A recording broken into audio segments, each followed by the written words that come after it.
this the 30 days to understanding your Bible that we're going through is if you can bring these kinds of things, you know, how you relate it to what 30 days to understanding your Bible does is help you see what's going on in these different areas, these different time periods in Scripture, and it helps you have insight into the ways that that you can really relate to what's going on in the Bible.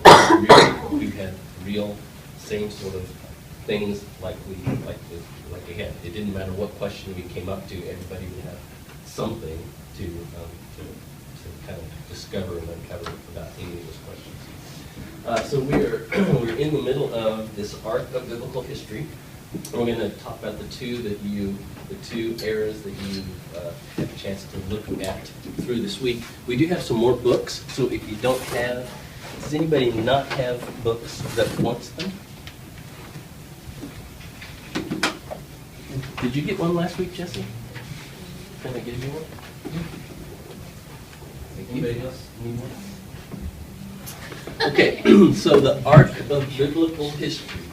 So somebody, give me, let's kind of talk quickly through the first eras we've been through. The first era, the era in the Old Testament history is what? Creation. Era of creation. And what are some things that happened in the creation era?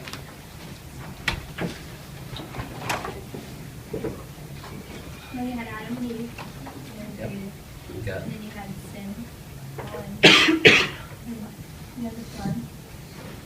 And then the Tower of Babel. You got the creation, fall, flood, the Tower of Babel. Those are the four, well, I don't need to say, but the four things that happened in the creation era. And so the creation era starts with creation, and it ends with the nations being dispersed over the face of the earth. Say, what's the next era start with? What's the next era called? Patriarchs. And so we've got the nations dispersed over the face of the earth, and we start with one person who becomes a nation. Who's that person?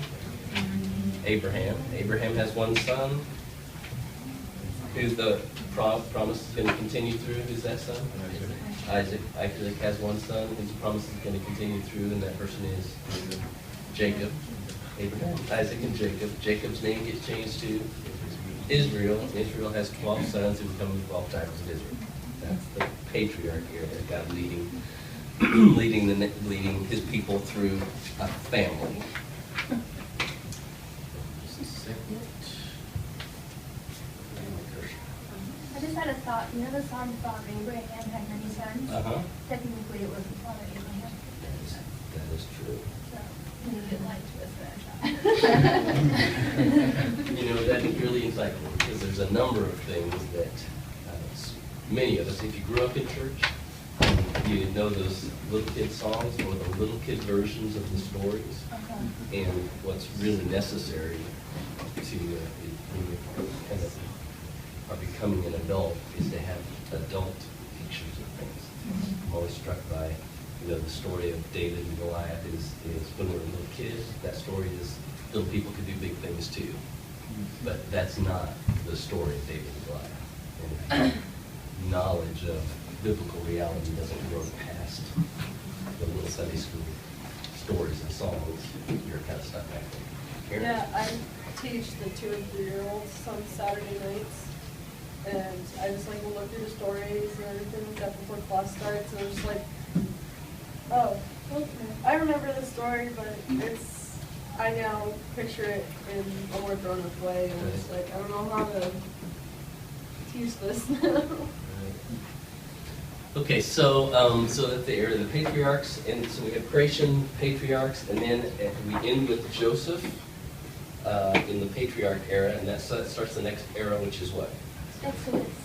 That period of Exodus, because Joseph brings the nation of Israel down into Egypt, and they become a great nation, and they take them out of Egypt in the Exodus. And then the next era is what we're dealing with today. We're going to deal with two eras today: the Conquest and the Judges.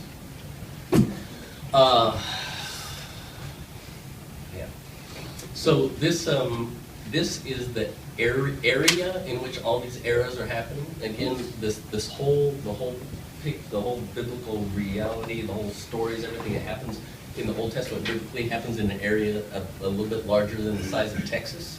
You've got Egypt, don't mess with Texas. You've got Egypt over here, and these are different. So this area is defined by some land masses, some places, and some bodies of water. So there's two big bodies of water. This is what?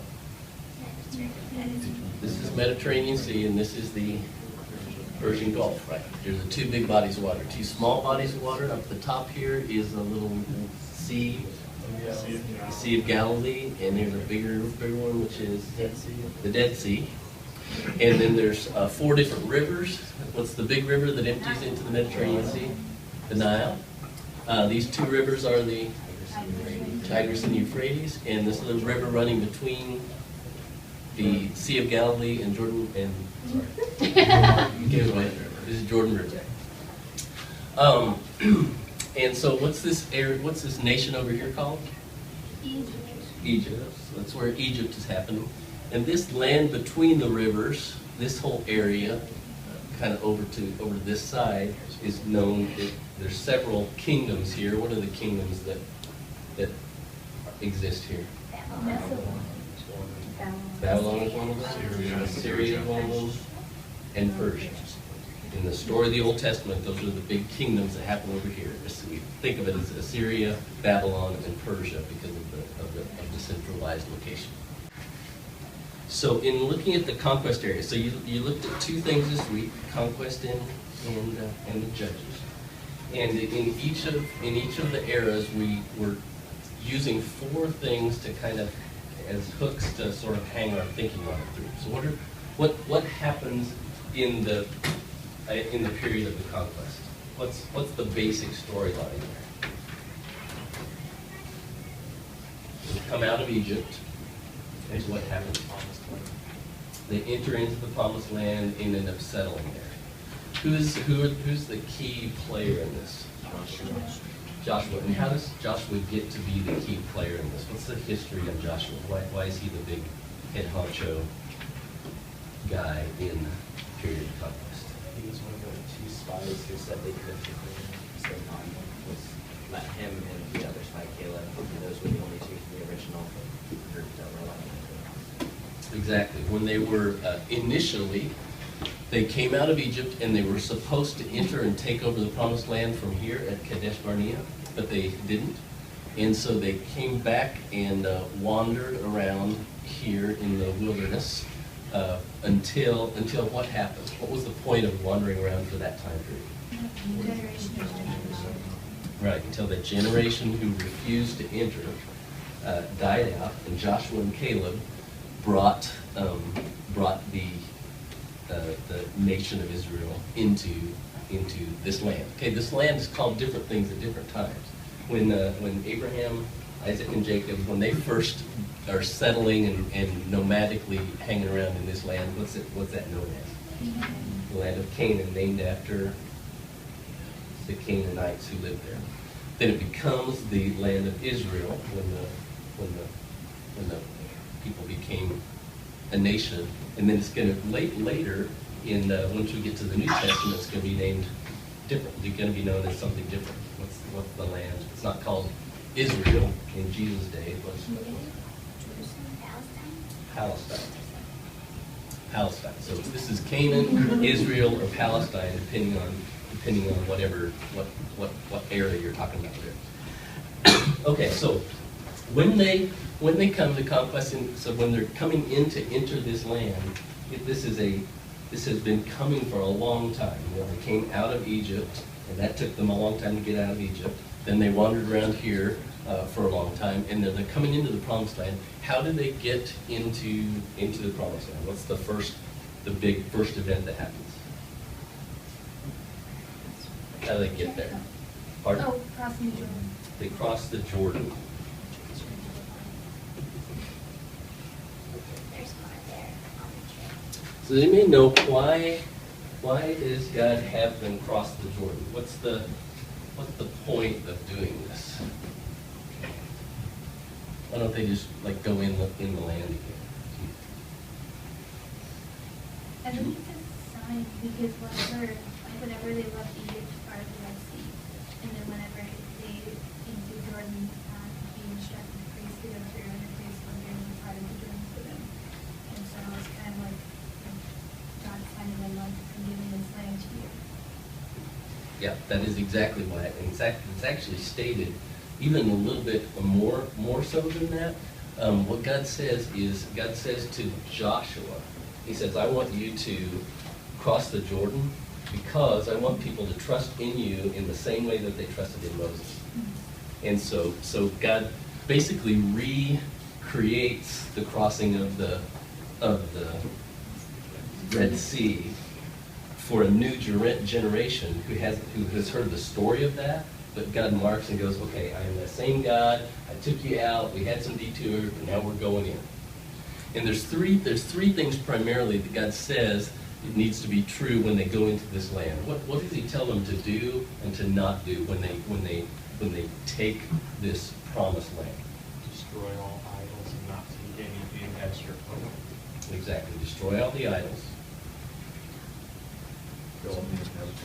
kill all the inhabitants, And do not marry. and don't intermarry. There's a kind of a theme there.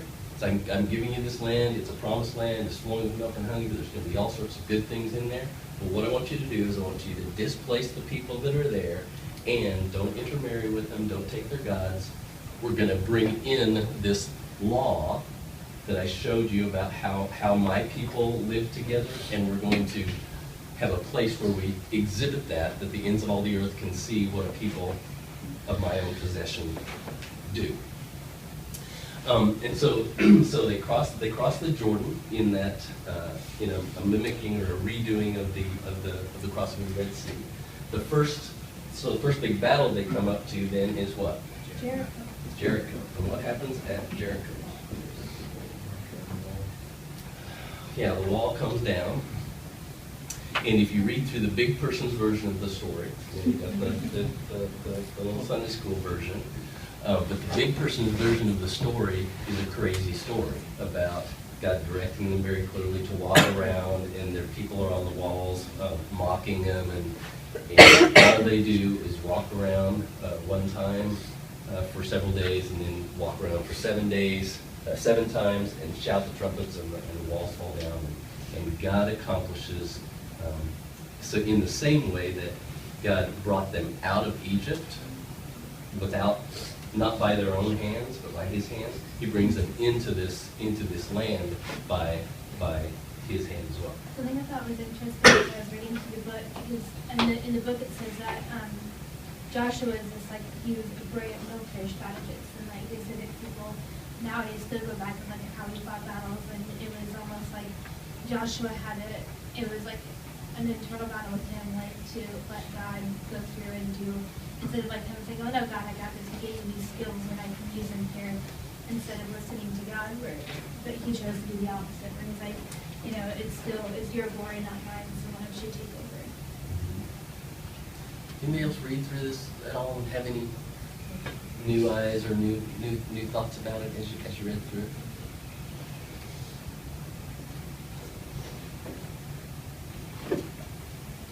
One of the things that I think is fascinating is it goes into this strategy, being a brilliant military strategist. Because the four hooks that we're going to have to hang this on is there's the crossing of the Jordan, the taking of the first city of Jericho, then there's the conquest. And the way Joshua does it is he cuts the land in half, and then he conquers the southern half, then he conquers the northern half. So it's a divide and conquer sort of strategy. Caleb shows up as, Caleb is an older guy at this point, and he takes some of the most difficult stuff to take. Like, he's not an older guy; he's just resting on his laurels. He's out in the front of the battle as well. But then they get to the dominion, which is what they do is they basically conquer. When you conquered in this area, what you did was you would take the main cities. And then from the cities, from the strongholds in the cities, you would subjugate the people, the countryside people around you.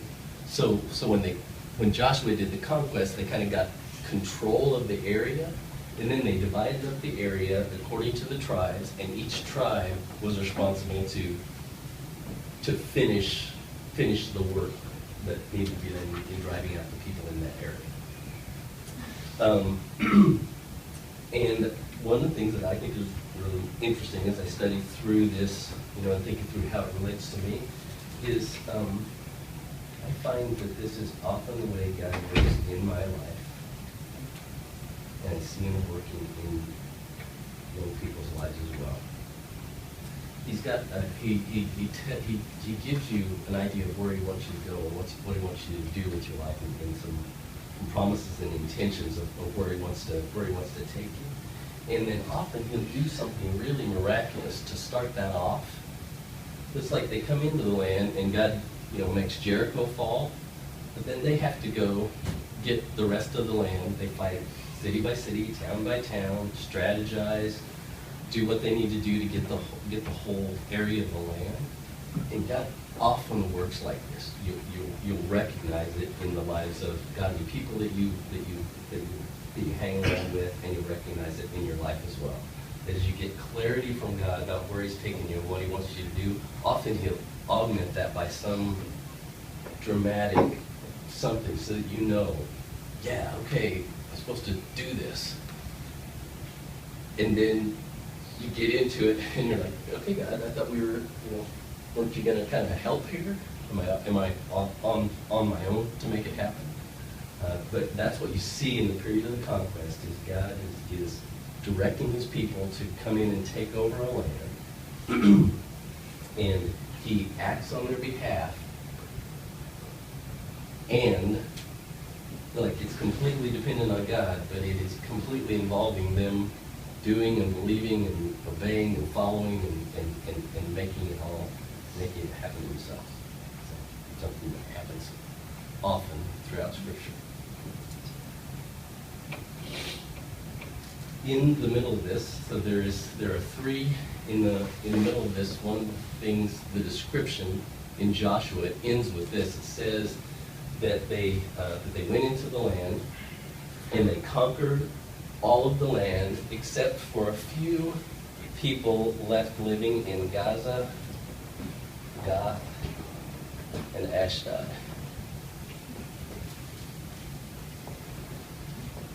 Do you know what happens out of Gaza, Gath, and Ashdod? Recognize those places at all? So what the people did was they were supposed to go and conquer this land, and they did pretty much, except for Gaza, Gath, and Ashdod. And Goliath came out of Gath. And Gaza was where, do you remember at one point after they've already been in the land, the Philistines steal the Ark of the Covenant, and they take it back to their gods, and they put it in the temple to their god, and basically God brings the Ark of the Covenant back out. But that was in Gaza. So the Philistines in Gaza are a problem. And in Ashdod was where the group of people who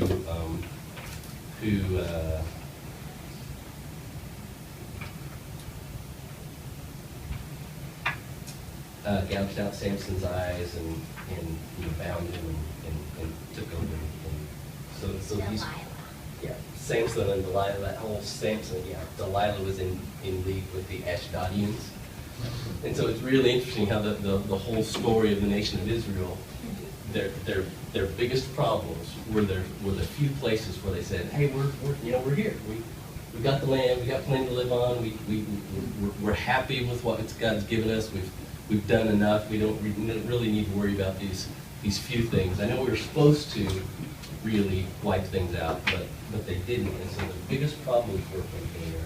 And their biggest issues with all of the kings was the gods of the land. Over and over again, when they had a good king, the good king would destroy the Asherah poles and the idol worship that was in the land. When they had a bad king, he would build that back up. And the nation of Israel, as they conquested, they did enough to receive and live much of what God would have wanted for them, but the parts that they didn't do continue to come around and bite them, to come around and eat at them over and over again. That can fit in our life as well. Like, we're doing what God tells us to do, we're following Him, but we have these few things on the side. It's not a big deal, and they become our greatest issues. I know this is off topic, but I never knew that they gouged out Samson's eyes.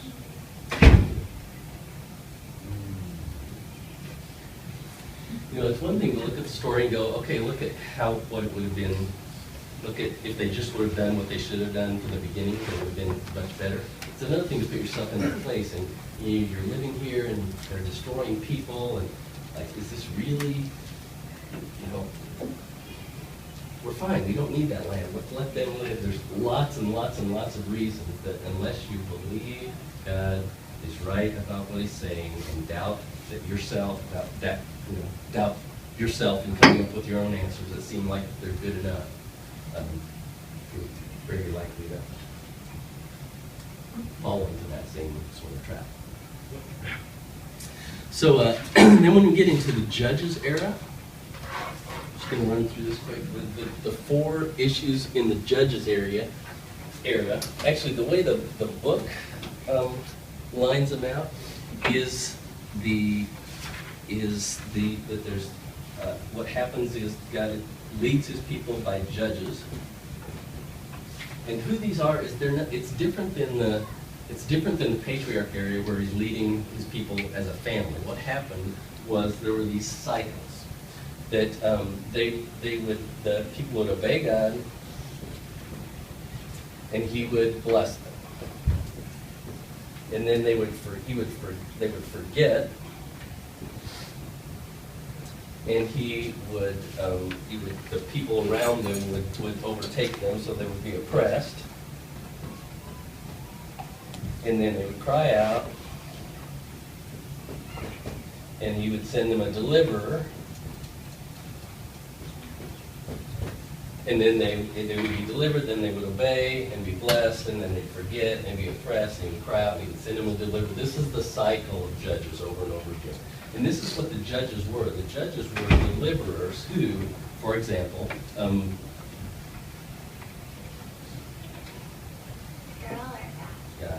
Gideon. So there was a time period in which the Midianites were oppressing the Israelites. And they cried out to God. God raised up Gideon to deliver them. And as He delivered them, He became a judge over them. He became a leader and a military strategist and a leader over them. They obeyed and followed kind of as long as He lived, and the nation was blessed, and they forgot. This cycle is all over Judges. And if you understand what this cycle is and can see it in Judges, you have a lot of hope of sustaining longer periods and not getting into that cycle yourself. And so the judges are part of that. So the way 30 Days to Understand Your Bible does the 4 things is he puts it in. He says Judges. The 4 things he says: Judges, rebellion, cycles, and then throws in Ruth as a particular example of this. And I just think this is, like, of all the other 4 things that we talked about, they hang together in a way that makes sense. In some real senses, Judges is a part of this cycle, and rebellion is a part of this cycle, and the cycle is a part of this cycle. So if I were you, this is a better thing to get into your mind of what's going on in Judges, rather than trying to remember one of those 4 things. Just remember and understand that what you see in Judges over and over again is a people trying to do their best to live a good life that makes sense to them within their religious context, but they're not following God. So this is what the Christian life looks and feels like if you're not following God, but you're just doing the best you can with what you understand about Christianity. Does that make sense at all? How do you break the cycle?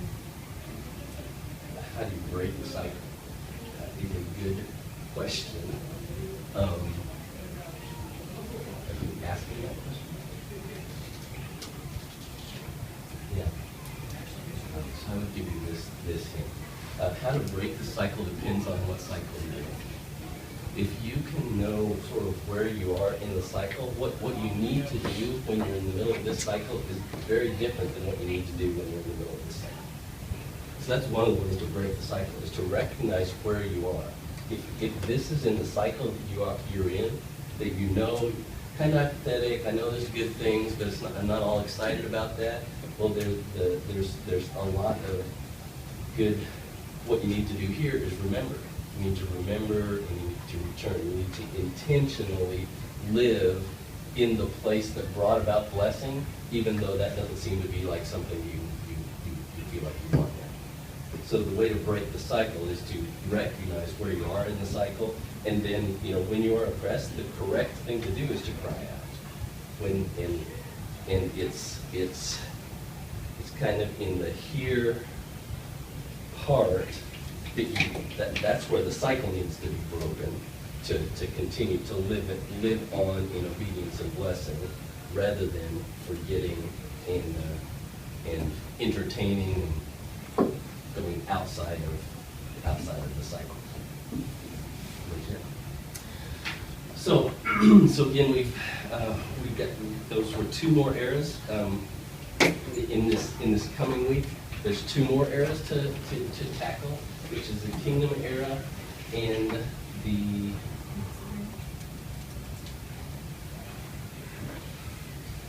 captivity. Are we in captivity already? Exile or captivity. Yeah, exile. Yeah. So take time to look through those, and we'll have the Kingdom and Exile, and then we'll have 2 more eras. And then what we're going to do is kind of define some of where it would be valuable for us to go individually and personally as a result of the eras that we're in. So check out 2 more eras for next week, and we'll take on Kingdom and Exile next time.